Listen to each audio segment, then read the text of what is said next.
A dishonest man spreads strife, and a whisperer separates close friends.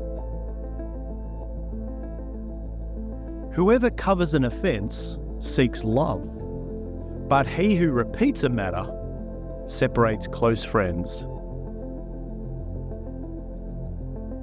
A friend loves at all times, and a brother is born for adversity. A man of many companions may come to ruin, but there is a friend who sticks closer than a brother.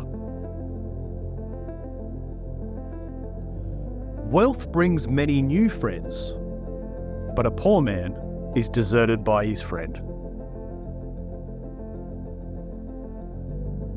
He who loves purity of heart and whose speech is gracious will have the king as his friend. Faithful are the wounds of a friend, profuse are the kisses of an enemy. Oil and perfume make the heart glad, and the sweetness of a friend comes from his earnest counsel. Do not forsake your friend and your father's friend, and do not go to your brother's house in the day of your calamity. Better is a neighbour who is near than a brother who is far away. In the last few weeks, as we were watching soccer, the World Cup, that when the Matildas or when any team won, they'd run together at the end of the game, because feeling joy means that we're drawn to each other. But if teams lost, they'd just sit on the pitch by themselves, feeling disconnected. But the goal is to feel connected. The goal is to run to each other. That's what you're playing the game for. We love feeling part of something bigger. We belong to a nation, or we share each other's values. We want to pursue common goals here at church or in our own lives. In fact, in that period when we were watching the soccer, 30,000 people decided to go to Amy Park to watch TV together. Because the game wasn't happening in Melbourne, the game was happening interstate overseas, but still 30,000 people joined together because somehow watching it together, feeling part of something bigger, satisfies the soul. We're born for something bigger. We're born for something bigger than me. We live in a culture that likes to express itself and show what we're feeling, get things off our chest, of course. But there's something more important than expressing yourself. The more important thing is that we feel together whatever we're feeling. There's a writer who writes for the New York Times. He's written this recently, an article called "Hey America, Grow Up." This is a paragraph he wrote about where Western culture is at. He wrote, "We're cut off from the moral traditions and the normal sources of meaning and identity. This culture has pushed us in on ourselves, made us self-absorbed, craving public affirmation so that we can feel good about ourselves." But by, say, 2010, it began to be clear that we were in the middle of a mental health crisis, rising depression and suicide rates, an epidemic of hopelessness and despair amongst the young. Social media became a place where people went begging for attention, validation, and affirmation, even if they found rejection there instead. The instability of the self has created an immature public culture where impulsive, dramatic, erratic, and cruel. Maturity, now as ever, is understanding that you're not the center of the universe. The world is not a giant story about me. Isn't that a great line? Maturity, now as ever, is understanding that you're not the center of the universe. The world is not a giant story about me. No, friends, we need to belong to something bigger. To be healthy as human beings and to be healthy as Christians, we need relationships. We need to feel connected. Our culture just produces narcissism and immaturity. So how do Christians think about being mature? How do we think about living a life that's not about me? Well, Louis preached it last Sunday. The fear of the Lord is the beginning of wisdom. The fear of the Lord, orienting our lives to the Lord, fearing Him, which just means running towards Him, running towards the Lord. That's how we get wise. That's actually how we get mature. The book of Proverbs starts by saying the fear of the Lord is the beginning of wisdom. And then for the rest of the book, it gives us wise proverbs about how to be mature because we've feared the Lord.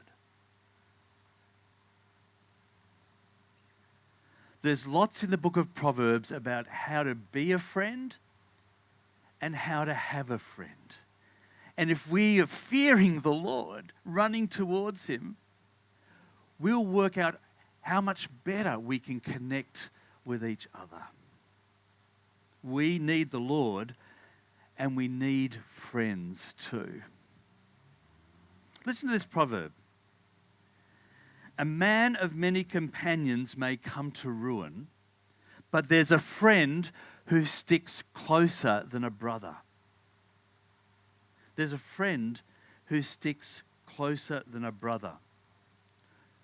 We can have a whole lot of people around us, but we crave people who stick with us. Or in Proverbs 17:17, a friend loves at all times, and a brother is born for adversity. We want those people who stick with us even if times are hard. We need friends. We need friends in fun times and we need friends in hard times.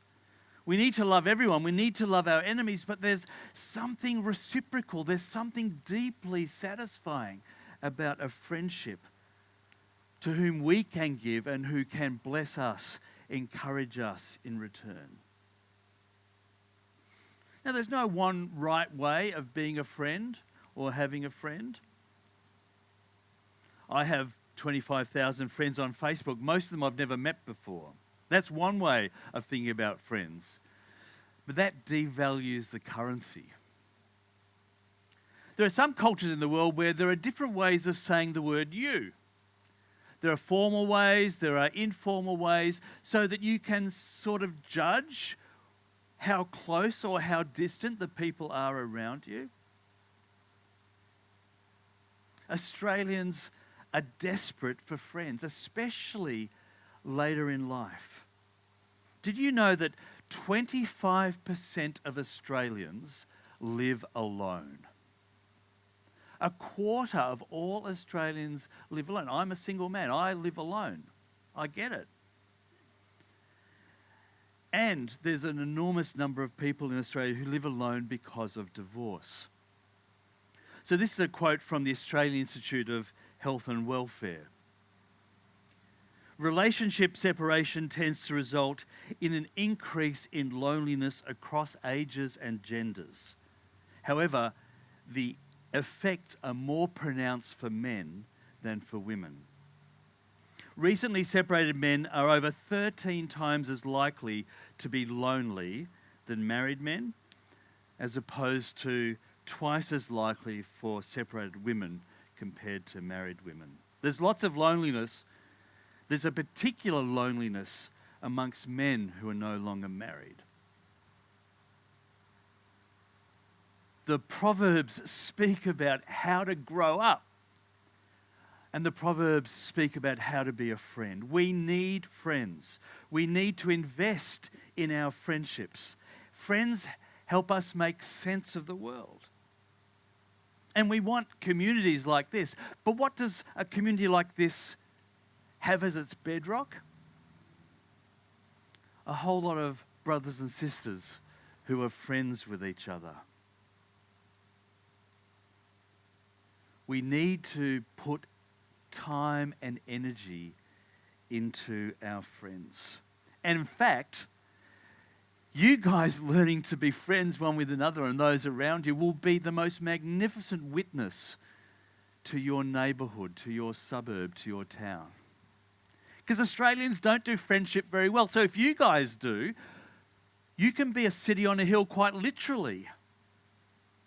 Because people will look at the way you have friends and think, my goodness, where do they get that from? Now, there are different kinds of friends. There's the kind of friends who share common circumstances. They live on your street, or you send kids to the same school. And the Proverbs say this, Proverbs 27:10, better is a friend who is near than a brother who is far away. You might have blood relatives who live at a distance. You need the folk who are just nearby. They give you a sense of belonging to something bigger. You might not know them very well. You see them at the school gate or in the playground or in the coffee shop. People you can smile at because you know their face at least. We need those people. During lockdown, I would walk along the Moonee Valley Creek each afternoon where I live. And you'd see the same families with the dogs, the kids, going on their 5 o'clock walk as I was. Now, I didn't get to know them particularly, but it was so reassuring to smile. We're all in this together. It wasn't just me who was experiencing this. We were all under the same kinds of suffering. We need to feel part of something bigger. We need those kind of friends who are kind of incidental. We might not be close, but we need them as well. Get to know people on your street. But we need friends who not only share our circumstances, but friends who share our commitments, who are committed to the same kinds of things that I'm committed to, who want to build relationships that are not just circumstantial, but are meaningful.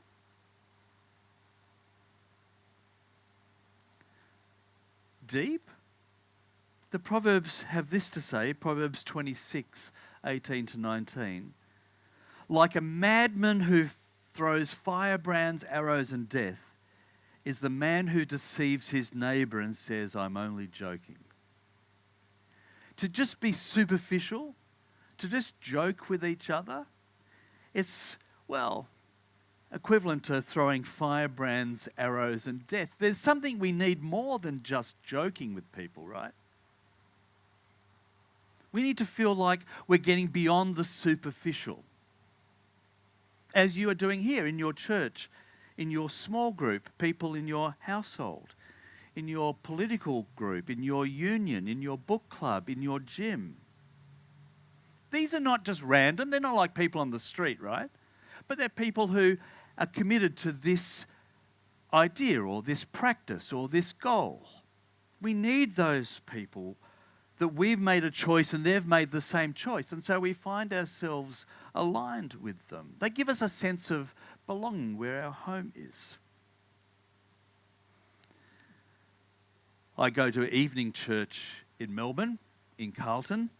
I'm often preaching out and about on Sunday mornings, but I need that group of people on Sunday nights. I don't know them really well, but together it's a predictable pattern of being together. We share deep things in common, even if I don't share my soul necessarily or get to know them well. But we do need not just the people in our street or the people in our church. We need a few friends who are committed to my soul care, who are committed to me growing up, finding that which is not just meaningful but lasting. We need friends who are helping me be a Christian. Someone who has the same delights as me, the same affections as me, the same kinds of loves, and prepared to sacrifice themselves for me. This is what Proverbs 27:9 says. Oil and perfume make the heart glad, but the sweetness of a friend comes from his earnest counsel. We need someone who's going to say some hard words to seriously address me and my issues and my concerns. Or Proverbs 27 verse 6. Faithful are the wounds of a friend, but profuse are the kisses of an enemy. Faithful are the wounds of a friend. Have you got people in your life who are close enough to hurt you? To say things that sting a bit? To say things that make you feel a bit uncomfortable? We need friends on our street. And we need friends in our club or our workplace or our church. But we also need those friends, the Proverbs say that are going to speak words to my soul. Faithful are the wounds of a friend. Profuse are the kisses of an enemy. Just because people kiss you a lot, show affection to you, doesn't necessarily mean that they're a friend. I went down to the Peninsula Hot Springs a few weeks ago with a friend. We manage it about once a year, just to sit in the hot water basically for 8 hours, sharing our soul, talking about what's going on in our lives.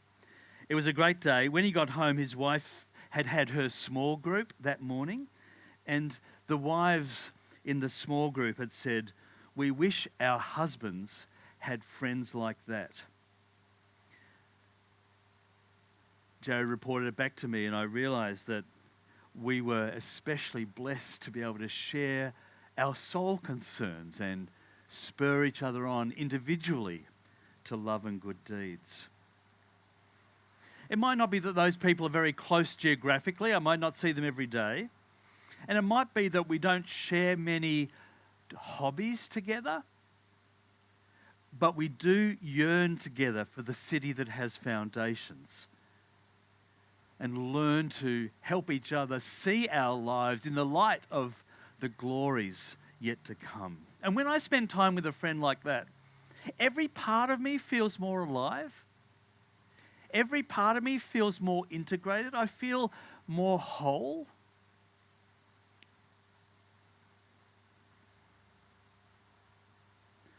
Healthy attachments, healthy friendships are a sign of well-being and the bedrock of a life that's flourishing. When the philosopher Aristotle was asked what a friend, he said, "It's one soul inhabiting two bodies." That's close. So how are you doing, brothers, in your friendships? How are you doing, sisters, in your friendships? Are you making space for them? Have you got just friends on your street that you know how to smile at, though they are important? Do you have friends in your workplace, in your club, that you share a common task or hobby? That's wonderful. And do you have friends who you can reveal something of your soul with? The scriptures, the Proverbs encourage us in all three areas. And of course, we can do all three at church. Listen to these words from Mark chapter 10, 10:28 to 31.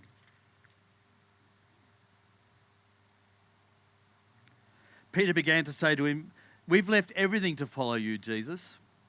Jesus said, "Truly I say to you, there's no one who's left house or brothers or sisters or mother or father or children or lands for my sake and for the gospel who will not receive 100-fold now in this time, houses and brothers and sisters and mothers and children, lands with persecutions, and in the age to come, eternal life.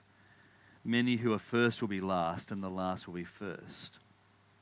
Jesus is saying, yes, of course you've left your brother, your biological brother, your biological mother, your biological father, your biological children. But if you've done that for my sake, you'll receive 100-fold more in this life.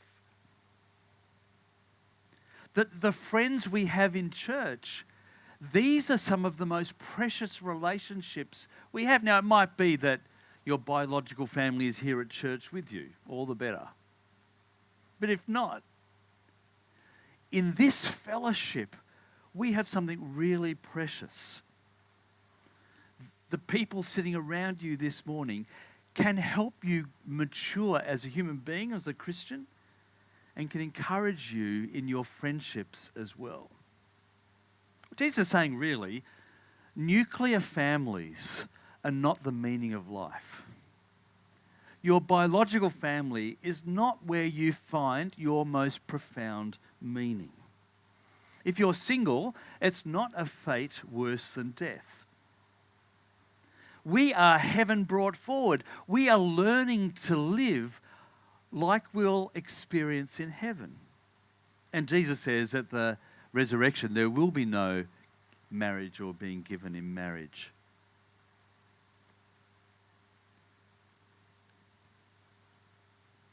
We can forsake so many of the things that our world prizes and still find deep satisfaction here.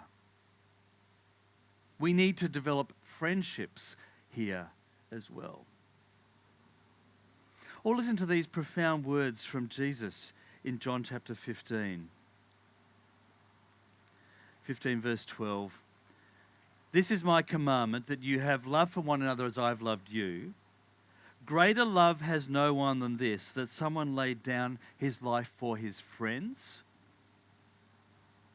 You are my friends if you do what I command you.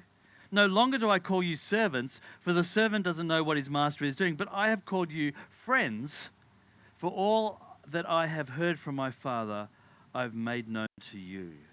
You did not choose me, I chose you and appointed that you should go and bear fruit, and your fruit should abide. Jesus calls us friends.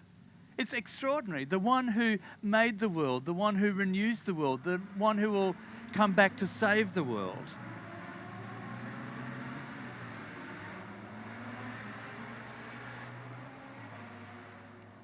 That very person calls us friends. We have no blood relationship with Jesus. We're part of his family through adoption. He makes us his friends by sacrificing himself for us and by revealing himself to us. If Jesus calls us his friends, if Jesus used the language of friendship to describe how we should relate to him, surely learning from Jesus means we can be friends to each other. Friends, we can be friends with Jesus. We can do life with Jesus. We can share our heart with Jesus. Jesus can speak hard words into our life. Jesus gives us that deep sense of attachment that we need as human beings who are lonely and so often feel disconnected. If we learn to be friends to each other, we can be a magnificent witness to the world. Not only of what it means to be friends here, but what it means to have a friend in Jesus Christ as well. So please, make sure you're making space to develop friendships in lots of parts of your life, but not least here. Friends based on geography who live on your street, friends who have common hobbies or tasks, and friends who are prepared to sacrifice themselves for you, that you might sacrifice yourself for them. So how should you develop your friends? Well, the first and most important practical application is learn to ask questions. Ask questions about the people who are around you. Not bantering, but just asking about their family life, their background, their work, their choices. And listen carefully to the answers. Don't start already formulating your response before they've said what they want to say. And then when they've said what they want to say, be surprised by what they've said. Be surprised by what you weren't expecting them to say. Curiosity is one of the primary ingredients in learning to be a friend, no matter if they're close or far. And having been curious, work out how you might commit yourself to their good. And here at least, committing yourself to being here at church regularly. Church is not just for Christmas, it's for life. Church is a place where we give ourselves freely to the people we meet with week by week. Rearrange your schedule so that you have some space each month in getting to know someone a bit better. We all want community. We all want to feel like we can belong. That's a very deep human need. But more than feeling like we want to belong, we often take shortcuts to try and feel that belonging. No, being friends is just a hard slog. Listening, loving, serving, caring. One American poet, Emerson, said, "The only way to have a friend is to be one."